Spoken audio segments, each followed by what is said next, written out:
Mead, we are down to the last 5 laps of 1987. What's on the minds of some of these drivers in the final heat of the year?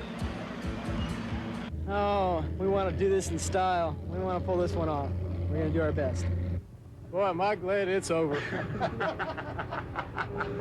Well, I think at this point, you really hope that just it's a safe final heat. It's been a long summer, and everybody's intact, so I think it's going to be real competitive, and I just real hope it's safe. And here's a sight to remember. Ron Snyder taking out the Grand Old Lady for the final time. The boat will be retired after this heat.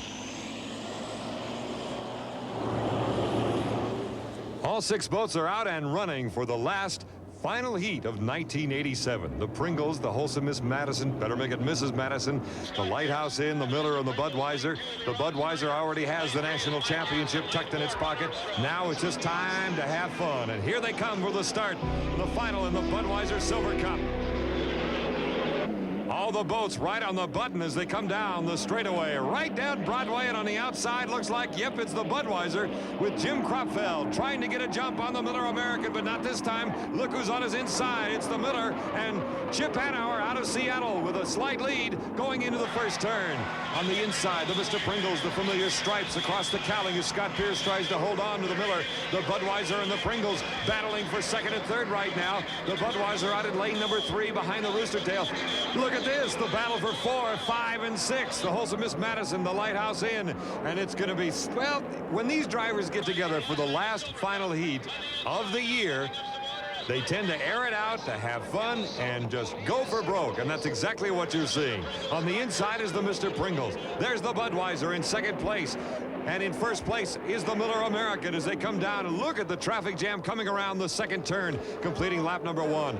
5 laps on the final, 3 in the preliminary heats, now 5 laps as Fran Muncy, owner of this boat, waits on, hoping that Chip Hanauer could pick up his second victory in 1987 for the Miller crew. Should he win, he will set himself up in history. He will tie one of the great ones, Dean Chenoweth, with his 25th victory. That's where Dean is at right now, number 2 all-time at 25, Hanauer at 24. And of course, Bill Muncy, the leader of the pack, with 62 career victories.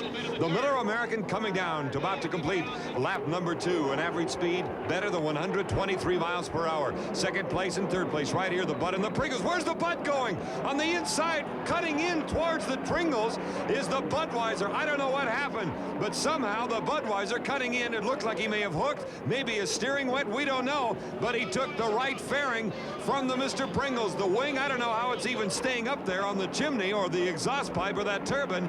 The Budweiser dead in the water. Luckily on the infield, Kropfeld able to get it out of the race area. Down the main lanes, he is on the infield. The Miller American, oblivious to what has happened. Hanauer does not know that the Budweiser collided with the Mr. Pringles. Scott Pierce somehow keeping this machine and the boat going into that second turn. Fran Muncy obviously concerned because anytime you get debris out on a course when you have boats traveling at better than 160 miles an hour in straightaways, the slightest amount of fiberglass or aluminum can cause severe damage, even an accident. So now the boats have to be very careful. The yellow flag is out. Sutphen's boat, the Sutphen Spirit, driven by Mike Hansen. He is back right now in third place. Hanauer's times or speeds for the first 3 laps, 1:19, then 1:23, and then letting up a little bit on lap number 3 at 1:21.3, completing lap number 4, and it looks like we'll get a time be about 115.9 miles per hour. So Hanauer letting off the pedal considerably. That is second place. Mr. Pringles and Scott Pierce doing a great job. There goes the wing, and now it's out in the straightaway. And let's just hope the drivers can see the wing in there, because yes, that could cause severe damage to one of these boats. Needless to say, it could cause an accident. And now this boat much less stable because the rear wing being gone. And Scott Pierce has his hands full, to say the least, as he holds on to second place. Mike Hansen, the boat bouncing around as well. This water has not gone down or calmed at all throughout the entire afternoon. No real amount of wind, but just a lot of swells, which is the worst enemy of unlimited hydroplane racers. Salt water and swelling, lumpy type water. Choppy water, no, but lumpy like this can really cause problems. Hanauer evidently sees the wing on the main straightaway that belongs to the Pringles. This is it. Chip Hanauer wins it. It's victory number 2 for the year, number 25 for his career, now tied with Dean Chenoweth, the former great Budweiser driver. Second place to Scott Pierce. Congratulations to him.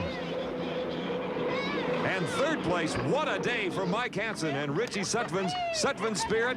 Fran Muncy picking up her second victory in 1987. The Hulset crew, the boat now officially retired. Carol Hughes, Bob Hughes. That boat, the Hulset Mrs. Madison. They call it Mrs. because they're expecting a little one. A new boat in '88, and now the fun drive begins, trying to raise the money to build a new one for that community back in Indiana. Here are the final results, and let's go down to the winner's circle. The Miller American team and Chip Hanauer with his 25th victory. Chip, congratulations. Talk about finishing strong in '87, a Gold Cup, and now this one here in Las Vegas. Well, there's just too many people to thank. I'm just the recipient of a lot of people that, you know, dedicate all their time and give up all their personal time to be with their families, to do things they enjoy, just so the Miller American go out and win races. And as a group, I want to thank Stuart and Stevenson, who came to our rescue before the Gold Cup. And as you can see, our motors run okay. And this motor went all day long. It never changed anything. I kept coming back, telling them it felt good, and they said, let her run. So everybody just did a great job. And I think the end of this year really is to be dedicated to the persistence of Fran Muncy. I tell you what, I'd hate to race against her. And a look at the NGK final point standings show the Budweiser winning by a mere 488 points over the Miller American. Congratulations to all the boats on a great 1987.